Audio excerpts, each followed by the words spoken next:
Hello everyone to my semi-regular ramblings of Warhammer Underworlds, and this time I am going to talk about connecting with your warband. Now you don't have to take them out to dinner, you don't have to sleep with them, but still it's something that I personally suffer from or make use of.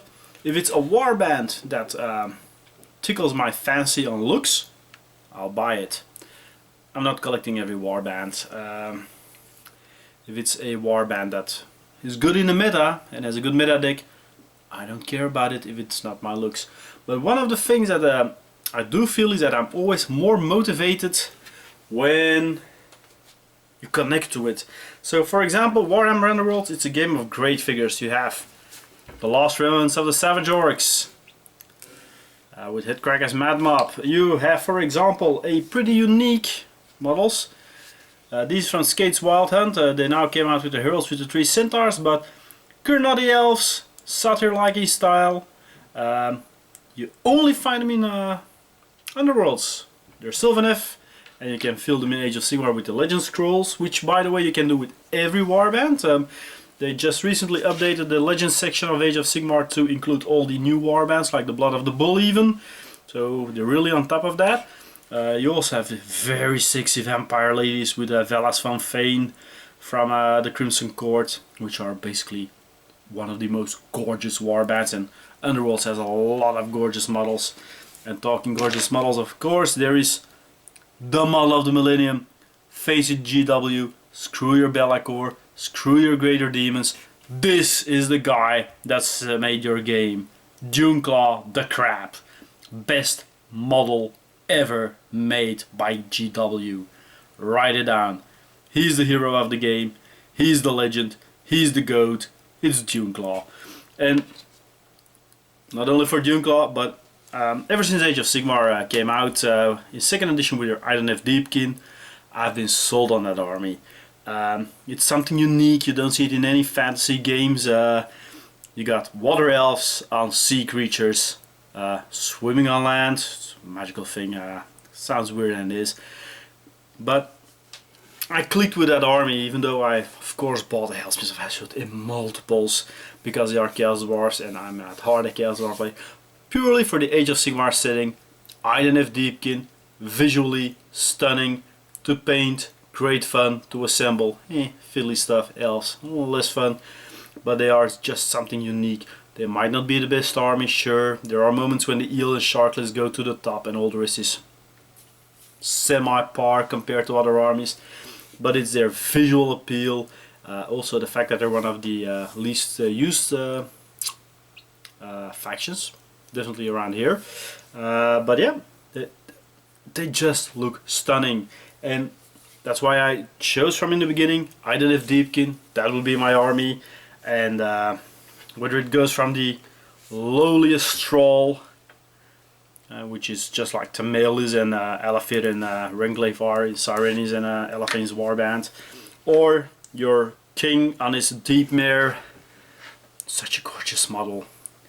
I swear it's one of the coolest cavalry general models that you have in the game, even though it's not as impressive stat wise. He's just awesome. But that makes you connect with your warband. You've got that army and your warband is an extension of it, and that was why I immediately wanted Elafane when he came out. In the beginning Spinefin wasn't that great because nobody understood how you got to play him, but once you got through to that fish, damn, in edition 1 he scored you 7-8 glory just by being there and being immortal. He's no longer, way longer than in 2nd edition, but he is just a fantastic warband. And because that's a warband that is connected to the army and you have an affinity with your army, somehow you just play that a little bit more focused. You almost care on a personal level with your figures. You feel sad when Spinefin gets hammer tied. You feel sad when Tamael dies, comes back, dies, comes back, dies, comes back, dies, and you don't have any activation left to bring him back. No, but it's something like that. You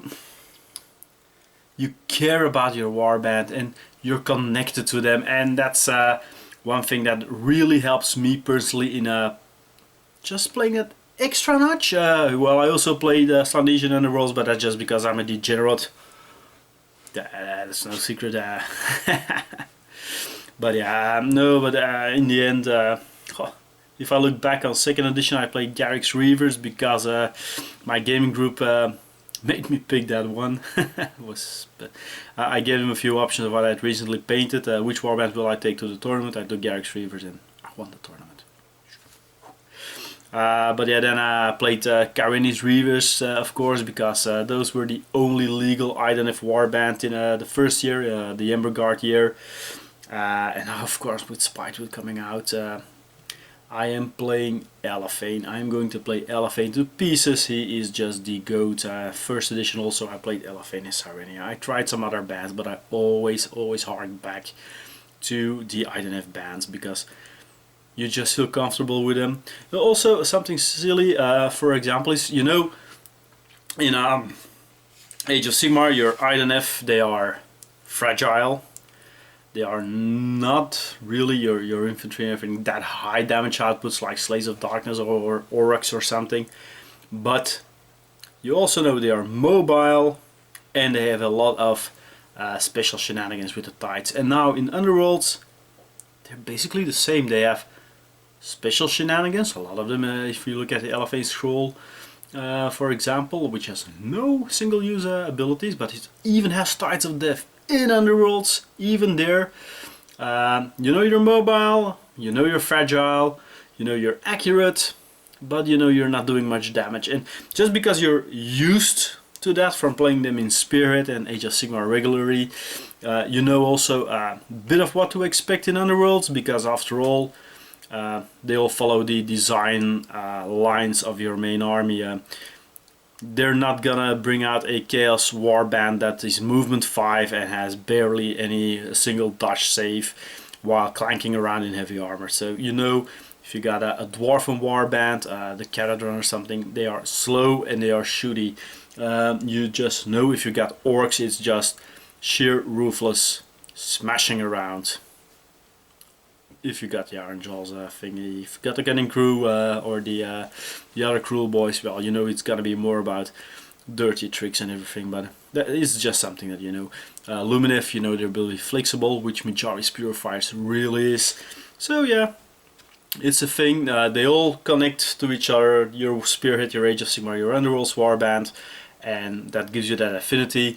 You have a better idea even before you played a single game with them of what to expect that the warband will be good at, what to expect what the warband will be bad at, just because they are good at or bad at those things in your bigger fantasy games.